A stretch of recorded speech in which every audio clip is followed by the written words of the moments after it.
एक बार फिर नगीना सांसद और आजाद समाज पार्टी के प्रमुख चंद्रशेखर आजाद संसद में दहाड़े। उन्होंने कहा कि जब तक ओबीसी, एससी, एसटी और वंचित वर्ग के लोगों को मुख्य विकास की धारा में शामिल नहीं किया जाएगा, तब तक विकसित भारत का सपना पूरा नहीं हो पाएगा। नगीना सांसद ने कहा कि सरकार स्मार्ट सिटी की बात करती है, लेकिन आज भी भारत में सफाई कर्मी, संविदा कर्मी गटर में उतरकर और सरकार से पूछना चाहता हूं कि देश चांद पर पहुंच गया है, अपने भाइयों की रक्षा और तकनीकी मशीन क्यों नहीं दिलाई जाती। सांसद ने नगीना में हो रहे लकड़ी कारोबार को लेकर भी बड़ी बात की है। आइए आपको सुनवाते हैं नगीना सांसद ने संसद में क्या कुछ कहा। नागपुर विश्वास sir, thank you very much. धन्यवाद। श्री चंद्रशेखर जी। धन्यवाद सभापति जी। यूनियन बजट पे आपने मुझे मेरी बात रखने का मौका दिया। मैं सर्वप्रथम बहुजन समाज में जन्मे सभी संतों, गुरुओं और महान पुरुषों को नमन करता हूं। उनमें भी राष्ट्रपिता ज्योतिबा फूले, छत्रपति साहू जी महाराज, बाबा साहब अम्बेडकर, मान्यवर साहब श्री काशीराम, मान्यवर दीना भाना वाल्मीकि और मान्यवर महामना रामसु वर्मा जी को नमन करता हूं और अपने संसदीय क्षेत्र नगीना की जनता का आभार प्रकट करता हूं जिन्होंने मुझे चुनकर यहां भेजा है। सभापति जी, बजट केवल एक आर्थिक दस्तावेज नहीं होता, बल्कि यह सरकार की सोच, संवेदनशीलता और सामाजिक प्रतिबद्धता का प्रतिबिंब होता है। बजट यह तय करता है कि देश का विकास समावेशी होगा या चुनिंदा और सत्ता में बैठे लोग सबको साथ लेकर चलना चाहते हैं, कुछ लोगों को पीछे छोड़ देना चाहते हैं। विपक्ष के नाते हमारा कर्तव्य है कि हम सत्ता सवाल पूछें और कमियों की ओर ध्यान दिलाएं और देश के उन वर्गों की आवाज बने जो इस सदन में अक्सर आंकड़ों में गुम हो जाते हैं। लेकिन माननीय अध्यक्ष महोदय, असली सवाल यही से शुरू होता है, क्या ये बजट देश के गरीब, पिछड़े, दलित, आदिवासी, ओबीसी, अल्पसंख्यक और वंचित वर्गों की वास्तविक जरूरतों को समझता है, नहीं समझता है। मान्यवर, इस बजट में आर्थिक विकास की बातें अधिक हैं, लेकिन सामाजिक न्याय की आत्मा कमजोर। माननीय अध्यक्ष जी, सभापति जी, आज देश की सबसे बड़ी संकट बेरोजगारी। हर साल लगभग 1 करोड़ युवा रोजगार बाजार में आते हैं, लेकिन अस्थायी और सम्मानजनक नौकरियां और संपादन पैदा नहीं हो रही। इस बजट में स्किलिंग की बात की गई है, लेकिन स्किलिंग के बाद जॉब की गारंटी नहीं है। विशेष रूप से एससी, एसटी और ओबीसी समुदाय के युवाओं के लिए कोई अलग से लक्षित रोजगार योजना नहीं दिखाई देती है। देश की लगभग 45% आबादी जो कृषि पर निर्भर है, जिसमें एससी, एसटी, ओबीसी समुदाय की भागीदारी सबसे अधिक है, लेकिन कृषि और जीडीपी में योगदान 15% से कम किसान की औसत आय और अब भी एमएसपी कोई गारंटी सरकार की तरफ से नहीं दी गई है। सभापति जी, महंगाई का सबसे बड़ा असर गरीब, दलित, आदिवासी और पिछड़े वर्ग को पड़ता है। आर्थिक सर्वे के अनुसार शिक्षा व स्वास्थ्य की लागत पिछले 5 वर्षों में 30 से 40% बढ़ी है। खाद्य वस्तु कीमतें गरीब परिवारों की थाली को छोटा कर रही है, लेकिन इस बजट में इन वर्गों के लिए कोई सीधी राहत नहीं दिखाई देती। सभापति जी, एससी, एसटी और ओबीसी वर्ग के मुख्य रूप से सरकारी स्वास्थ्य ये वर्ग है, ये मुख्य रूप से सरकारी स्वास्थ्य व्यवस्था पर निर्भर है, लेकिन भारत आज भी स्वास्थ्य पर जीडीपी का केवल 2% खर्च करता है और ग्रामीण और आदिवासी क्षेत्रों में डॉक्टरों की और अस्पतालों की भारी कमी है।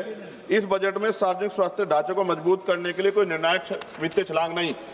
सभापति जी, शिक्षा के माध्यम जिससे सामाजिक असमानता टूटती है, लेकिन इस बजट में शिक्षा पर खर्च जीडीपी के लगभग 3% के आसपास और एससी, एसटी, ओबीसी के छात्रों की छात्रवृत्ति में देरी और अनिश्चितता बनी हुई है। शिक्षा गरीब परिवारों की पहुंच से बहुत दूर है। यह स्थिति समान अवसरों की अवधारणा को कमजोर करती है।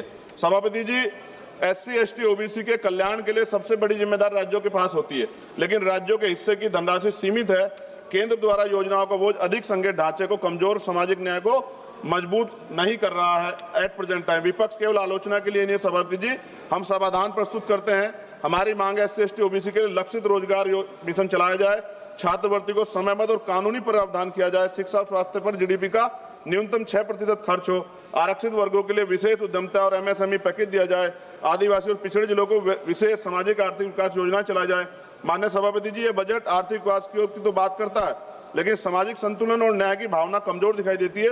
विपक्ष के नाते हम कहना चाहते हैं कि हम विरोधी नहीं है, लेकिन अब बहिष्करण और उपेक्षा के विरोधी है। जब तक एससी, एसटी, ओबीसी और वंचित और विकास की मुख्य धारा में बराबरी में शामिल हो, तब तक विकसित भारत का सपना अधूरा है। सभापति जी, सरकार 100 स्मार्ट सिटी की बात कर रही थी, लेकिन आज भी भारत में सफाई कर्मचारी, संविदा कर्मी गटर में उतरता है सर। और मैं सरकार से पूछना चाहता हूं, चांद पर पहुंच गए, लेकिन अपने भाइयों की सुरक्षा और तकनीकी मशीनें उनको क्यों नहीं उपलब्ध करा पाए? प्रमोशन में रिजर्वेशन SC ST OBC कर्मचारियों को नहीं मिल रहा है और पुरानी पेंशन सर मिलनी चाहिए, उस पर सरकार ने कोई जवाब नहीं दिया है। सभापति जी, बिजली के दाम उत्तर प्रदेश में देश की अपेक्षा, खत्म करूंगा सर, राष्ट्रपति भाषण पे भी आप देख रहे हैं मौका नहीं मिला, 12 दिन बाद वो मौका मिला, तो जल्दी खत्म करो, तो कुछ मांगे तो अन्य राज्यों की तुलना में सर हमारे यहाँ यूपी में ज्यादा है, जिसमें किसान, बुनकर, छोटे उद्योग और आम उपभोक्ता प्रभावित होते हैं। और गैस सिलेंडर सर जब चुनाव आता है तो सब जगह 500 का और चुनाव के बाद सर 1000 रुपए का, ये मजाक उड़ता है सर गरीबों का। सभापति जी, 1 रुपए लीज पे पूंजीपतियों को जमीन दी जाती है, क्या ऐसी कोई योजना गरीबों के लिए भी आएगी, SC ST OBC माइनॉरिटी के लिए, कि उनको भी जमीन मिल जाए?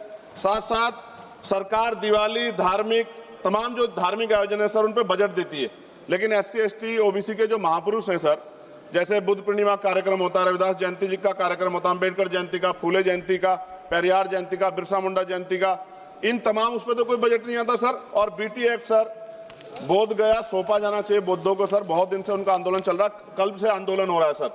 और अहिल्याबाई होलकर जी की देखिए आप मूर्ति तोड़ दी गई और बाबा साहब का पोस्टर जला रहे हैं सर मध्य प्रदेश में, सरकार ध्यान नहीं दे रही। आप अपनी मांग सर, हाँ मांग रख रहा हूँ सर। ऑलरेडी एक और प्रधानमंत्री आवास योजना का दावा है और उत्तराखंड के नैनीताल में, हल्द्वानी में गरीब परिवारों को बेघर करने के लिए मकान तोड़े जा रहे हैं सर। कृपया पंजाब में जो बाढ़ आई थी सर, 1 मिनट दीजिए सर, 1 मिनट दीजिए। पंजाब में जो बाढ़ आई थी उनके लिए कोई विशेष योजना नहीं है और जातिगत जनगणना में जब सर OBC का कॉलम नहीं जोड़ा।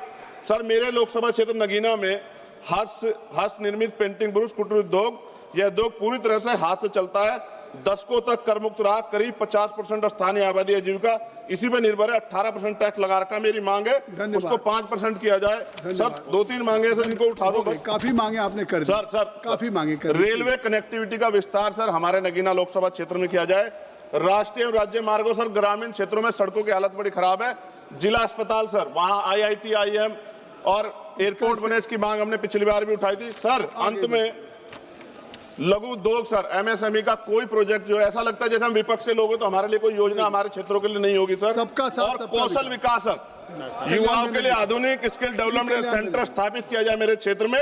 लोकतंत्र की ताकत सवाल पूछने में है और संसद की गरिमा कमजोरी की आवाज उठाने में। मैं सर अंत में कहना चाहता हूँ, SC ST OBC पे अन्याय कब रुकेगा? श्री कल्याण बनर्जी सर, हो गई। the union budget of 2026-27